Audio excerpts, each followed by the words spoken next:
Committing suicide means that a person who is not sick physically, but he is under heavy pressure, socially or psychologically, for any failure. And accordingly, he is not balanced in a sense. How can I judge him? I cannot judge him. I cannot blame anybody in any case, because I cannot enter his mind and his heart and see how did he think and how did he feel in the time of committing suicide or having euthanasia. I cannot do this. So I leave this to the Creator who knows everything. But I know that the human being is created weak, and there are moments of weakness. I don't encourage these moments of weakness, but they happen, whether I like them or not. And I should understand that this is a fact of life. Suicide, as the two other monotheisms, Islam is saying that it's not accepted by Islam. So we are, once again, Islam is against suicide and not promoting it, of course. Now, once again, as always, you are dealing sometimes with people who tried, so you have to deal with them. And the wrong way is just to condemn them, but here you know that you have to ask yourself what was wrong with us, leading them to do that for themselves. And then you have also people who did it. Just recently something happened with someone I knew, and she commits suicide. And I think that it's all in the hands of God. It's not of our business to judge. So once again, to spread the message, Islam is not promoting, it's not Islamic to do it. But now to spread also the message as a human beings, we are just trying to find a way to help the people to live and to live better. Well, suicide, taking one's own life voluntarily, or assisting somebody to take their life for any of the reasons, honor killings or whatever, or shame on the family, is absolutely forbidden. And the real issue is, again, why are women or girls of a very young age being put into positions where they, again, are not only taking or assuming the burden of all that's gone wrong in the family, but also are being sacrificed, literally sacrificed, for a concept of honor that is neither here nor there, that has absolutely no basis in the Quran itself or in Islamic teaching, but is a man-made concept in order to either preserve tribal values or social values or family values.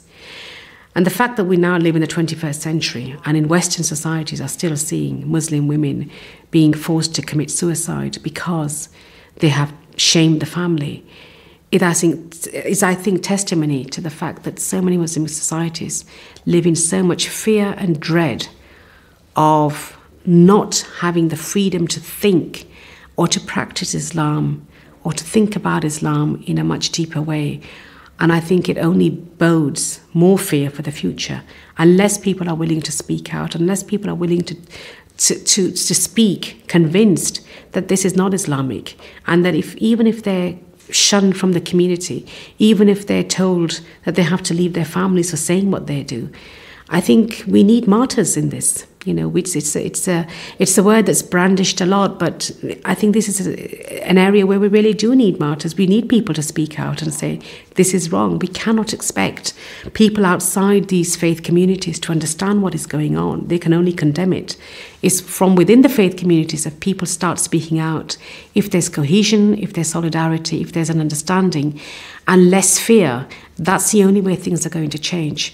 Otherwise, the West will not interfere because it will be seen as a problem intrinsic to Muslim communities. It'll be seen as a faith or a cultural problem. And the West will also not speak out because it will be seen to be too politically sensitive. And meanwhile, this barbarism and this cruelty will continue. The people who are forcing people to commit suicide are killers. They are not dealing with Islam. This is totally wrong. So they are killing, in fact, and this is a murder. It's a plain murder. So once again, I really think that we should tell the people, the families who are doing this, that once again, it's not only non-Islamic, it's against Islam. Because there is something which is clear, even if what was done is a great, great, great, great sin, even this, we have in the Quran that God is forgiving all the sins. The only one he is not forgiving is the fact to worship someone else than him. But if it's not the case, just give your own daughter, give your own kids a chance. And I think that, once again, me, from where I am, from where I am as a Muslim, as someone who is dealing with my religion, I would say, as Muslims, we have to struggle against this. We have to condemn it, and it's not Islamic. So we'll never accept this as something which is coming from our religion, and to say, you are doing in our name things that are against us. So we'll not accept this, and Muslims should speak out.